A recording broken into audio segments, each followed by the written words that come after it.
Tudo bom? Boa noite, pessoal. Vamos conversar hoje a respeito da execução da prestação de alimentos. Então, o que eu tenho a dizer para vocês? Em primeiro lugar, nós temos hoje três formas de promover essa execução de alimentos. A forma convencional, tradicional ou também de expropriação, todos são sinônimos. Uma segunda forma, que seria a forma especial ou por coerção pessoal. E uma terceira forma, que seria o desconto em folha de pagamento. A primeira forma, a forma convencional, ou no caso a forma por expropriação, ela vem prevista no artigo 528, parágrafo 8º do CPC. E ela segue todo aquele regramento da obrigação de pagar, do cumprimento de sentença para a obrigação de pagar. Então, existe a intimação do executado para, no prazo de 15 dias, realizar o pagamento voluntário sob pena de 10% de multa, 10% de honorários advocatícios. Caso não haja esse pagamento, vai se buscar então uma penhora. A execução especial ou por coerção pessoal, ela vem prevista no 528 caput, nos parágrafos 1º a 7º do CPC. Aqui é aquela execução onde existe a questão da medida coercitiva de prisão, a prisão civil do devedor de alimentos. É a única prisão civil admitida no nosso ordenamento jurídico, é a do devedor de prestação alimentícia.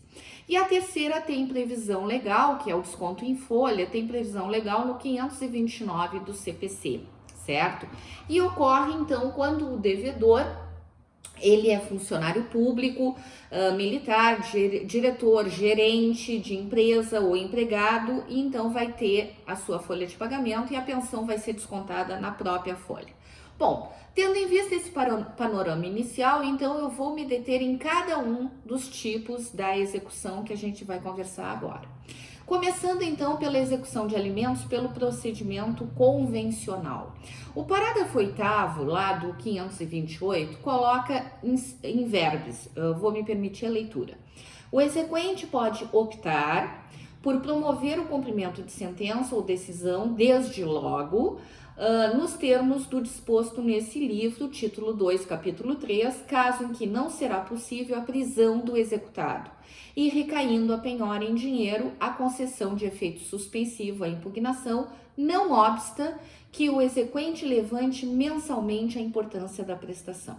Bom, alguns pontos que nós temos que conversar em cima do texto deste parágrafo que traz essa execução de alimentos pela maneira convencional ou tradicional.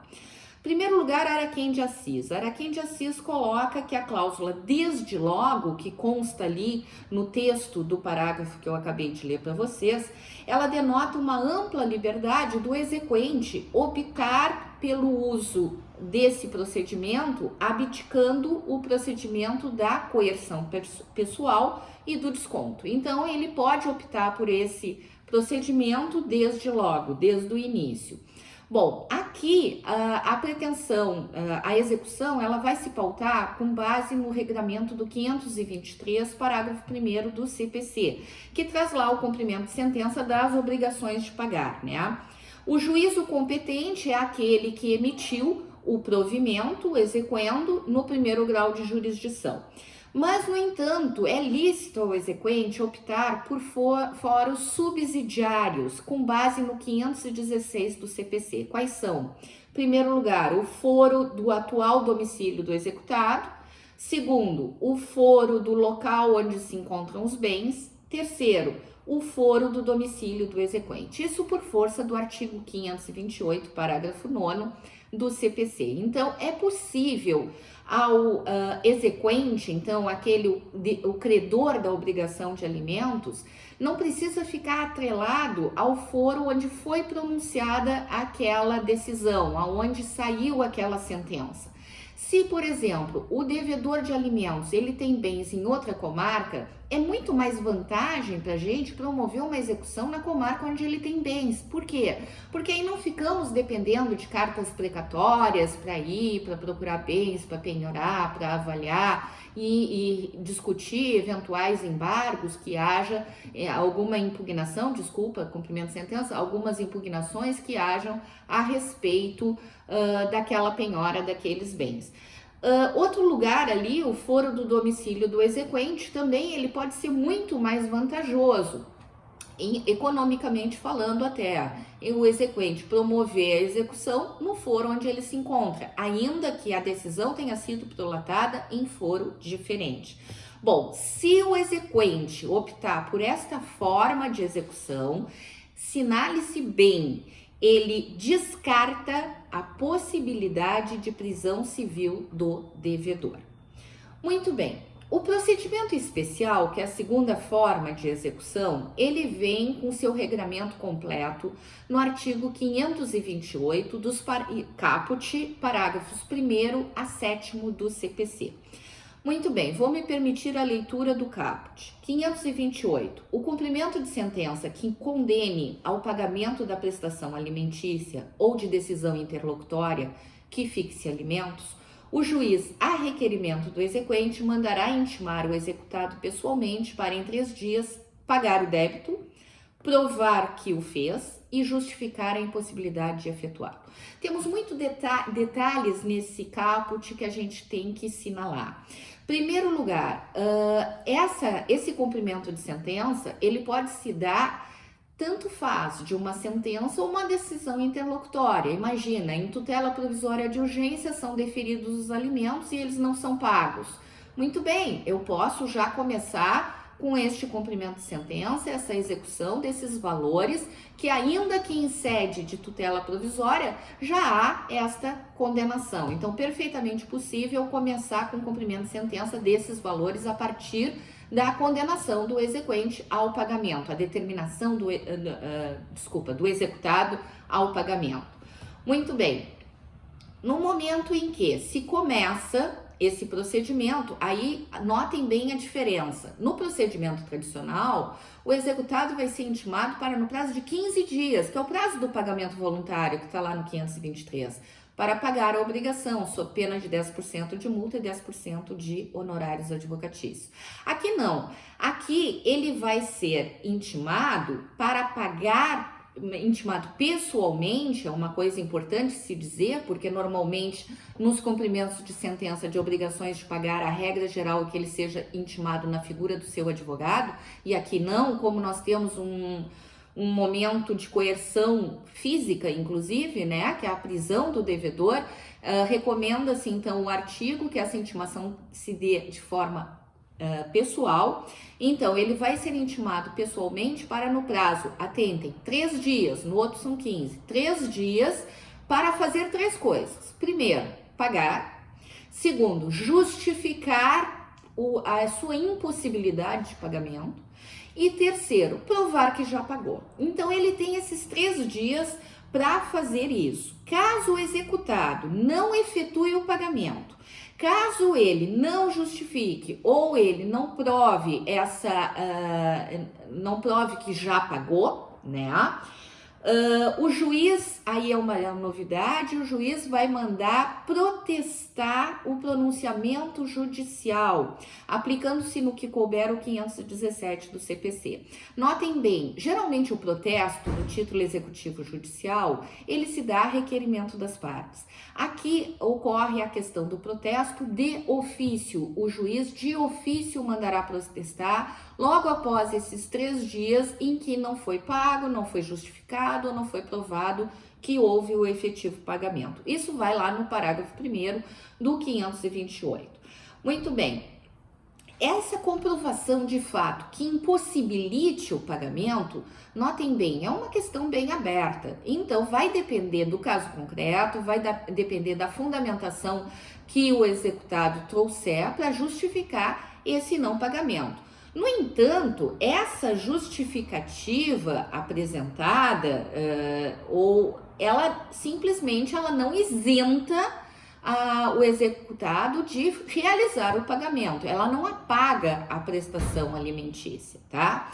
Então, se o executado não pagar, ou a justificação apresentada, ou não apresentada, simplesmente ou não pagar, né? Se a justificação apresentada não for aceita, aqui sim, o juiz, além de protestar aquele pronunciamento judicial, que a gente já conversou que vai ser de ofício, ele vai determinar a prisão pelo prazo de 1 a 3 meses. Bom, essa prisão ela vai ser cumprida no regime fechado e o preso deve ficar separado dos presos comuns.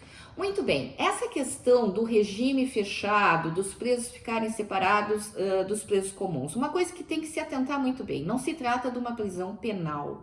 Aqui nós não temos um crime, não temos um fato típico, então essa prisão em regime fechado é uma prisão civil, é uma coerção pessoal, é uma maneira de execução pelo método de coerção pessoal.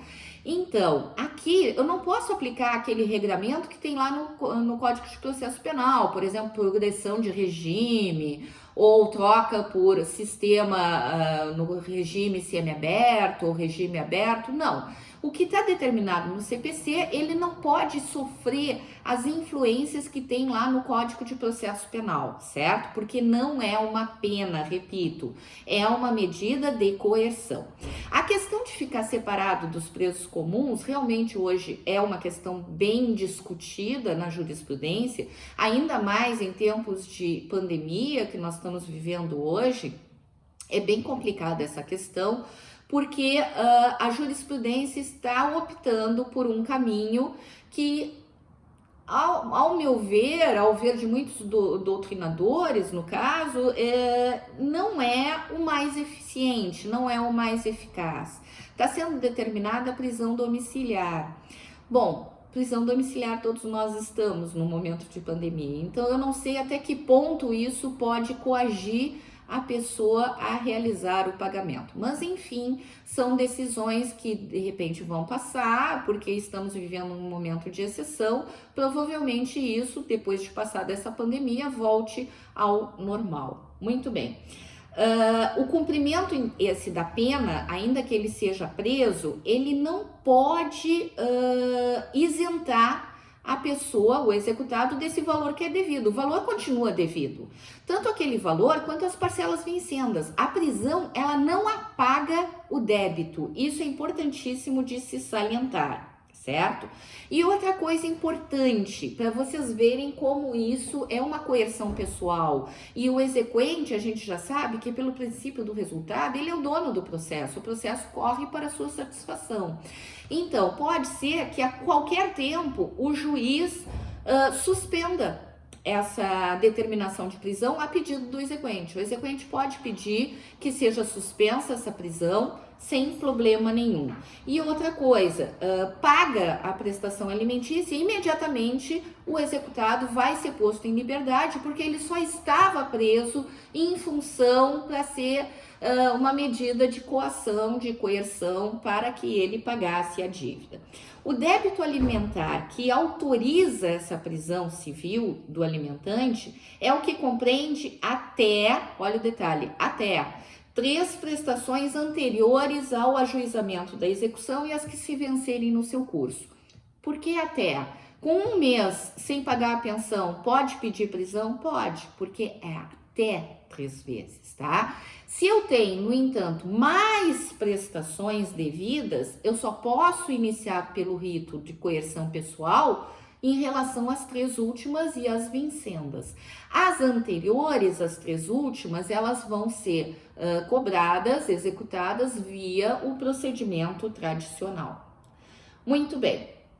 O credor, então, ele pode se valer dessa execução especial para exigir todo o crédito de alimentos, mas os 3 últimos vencidos antes do ajuizamento da execução e os que forem vencendo.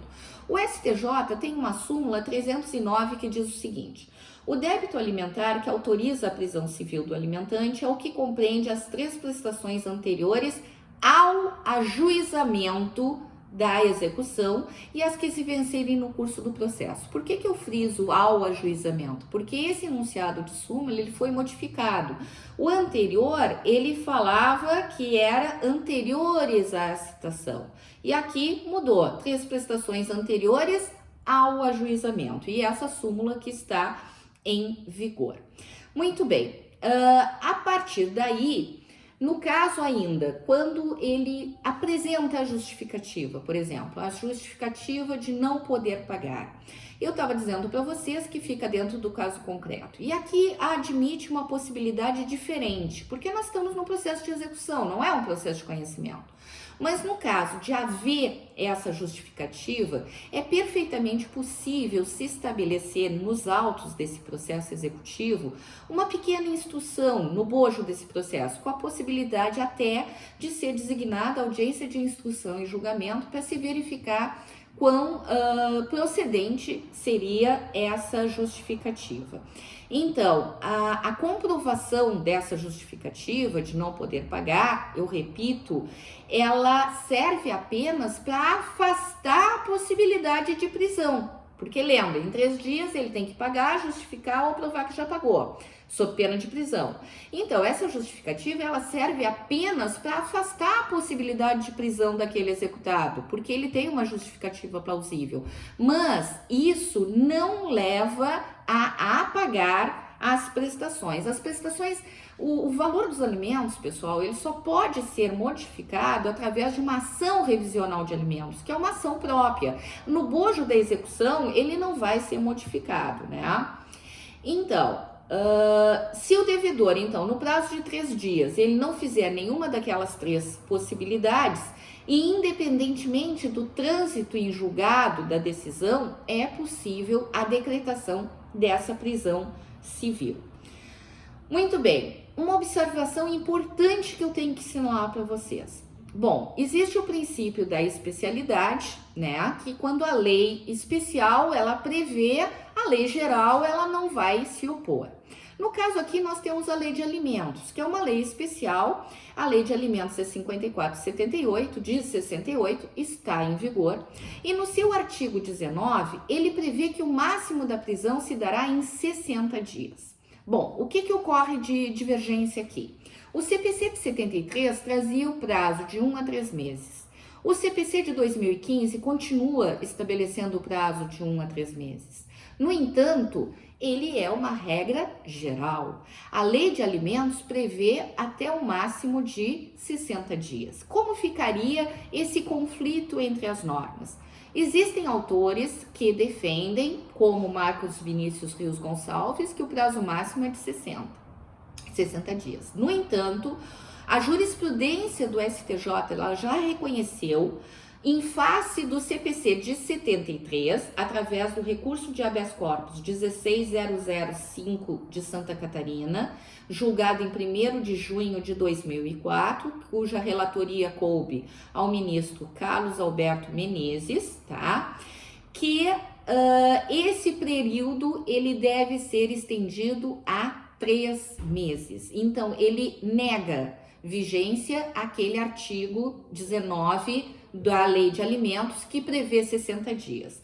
E hoje entende o professor Araquém de Assis que, embora o CPC de 2015 não tenha revogado expressamente esse artigo 19, ele coloca fim a essa controvérsia, pois reafirma no seu texto que a prisão pode ocorrer de 1 a 3 meses.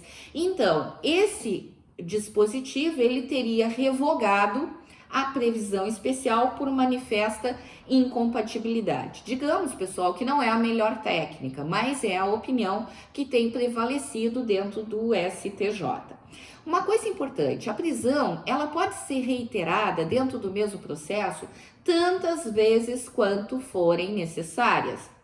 No curso do mesmo processo ou em outro, sem embargo de que o executado obtenha a liberdade através do cumprimento da obrigação. Então, ele é preso, paga, aí é preso novamente, paga. Sempre que tiver 3 prestações vencidas, é possível perfeitamente o pedido da prisão em relação a essas 3 últimas, né?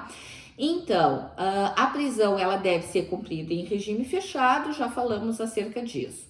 Muito bem, a decisão que determinou essa prisão, lembrem-se, nós estamos falando em processo civil, é uma decisão interlocutória, certo? Então, se é uma decisão interlocutória, o recurso cabível dentro do arcabouço de recursos do processo civil é o agravo de instrumento, que, por óbvio, vai ir com um pedido de efeito suspensivo, op iudices, então esperando mostrar o fumus, o periculo, e pedindo que seja suspensa essa determinação de prisão. Mas também o executado pode lançar mão do habeas corpus, que ele não é um recurso, ele é uma ação constitucional, e ele pode simplesmente usar o habeas corpus para sustar o cumprimento dessa medida ou até mesmo revogá-la, tá? Bom, a execução especial ela pode ser utilizada para os alimentos fixados tanto em cognição sumária quanto definitiva, já falamos acerca disso. Muito bem. Os alimentos, isso é importante fazer referência. Os alimentos que seguem esse rito aqui são os alimentos entre os parentes, pais, filhos, cônjuges, companheiros, certo? Os alimentos de caráter indenizatório, que decorrem de ato ilícito, quando o réu é condenado ao pagamento de uma pensão para a vítima ou para os seus herdeiros, em caso de incapacidade ou morte, esses alimentos deverão ser executados da maneira convencional. Por fim, o desconto em folha é o último tipo de execução de alimentos e é o mais tranquilo, com menores intercorrências. Ele vem previsto no 529 do CPC, que diz o seguinte: quando o executado for funcionário público, militar, diretor ou gerente de empresa, ou empregado sujeito à legislação do trabalho, o exequente poderá requerer o desconto em folha de pagamento da importância da prestação alimentícia. A comunicação, então, aqui ela vai ser feita direto para o empregador, né? Por ofício, e nesse ofício ele deve constar o nome do devedor, o seu CPF, a importância a ser descontada, o tempo de duração da prestação e a conta onde deve ser realizado o depósito. O valor de desconto ele não poderá ultrapassar 50% dos ganhos líquidos do executado, é uma coisa importante de se frisar. E recebido o ofício, o empregador deve realizar o desconto sob pena de crime de desobediência. Apenas para arrematar, e eu já falei no decorrer da minha exposição, mas eu volto a afirmar que existe possibilidade de cumulação de execuções com procedimentos diversos. Prestem atenção aqui. Muito bem, é comum que se postule no mesmo processo a execução pelas parcelas mais recentes, utilizando o rito especial, onde temos a prisão como medida de coerção executiva, e as parcelas mais antigas pelo procedimento convencional. Então, como é que vai funcionar aqui? O executado, ele vai ser intimado para pagar em 3 dias as 3 últimas parcelas sob pena de prisão e vai ser intimado para pagar as demais, anteriores a essas 3 últimas, pelo prazo de 15 dias, sob pena de incidência de multa e honorários advocatícios no valor de 10%. Bom, então, neste caso, era isso que eu tinha para trazer para vocês acerca da execução de alimentos. Essa aula, ela vem a complementar a aula de ação de alimentos que nós já temos aqui no canal. Lá eu me preocupei mais com o processo de conhecimento e agora eu estou trazendo para vocês a parte do executivo. Então, aqui, apenas para finalizar, será possível cumprimento de sentença, mas também será possível execução autônoma se os alimentos decorrerem de título executivo extrajudicial. Pessoal, é isso que tínhamos então para hoje. Muito obrigada pela atenção, eu estou muito feliz com o acompanhamento de todos vocês. Fiquem bem. Um grande beijo.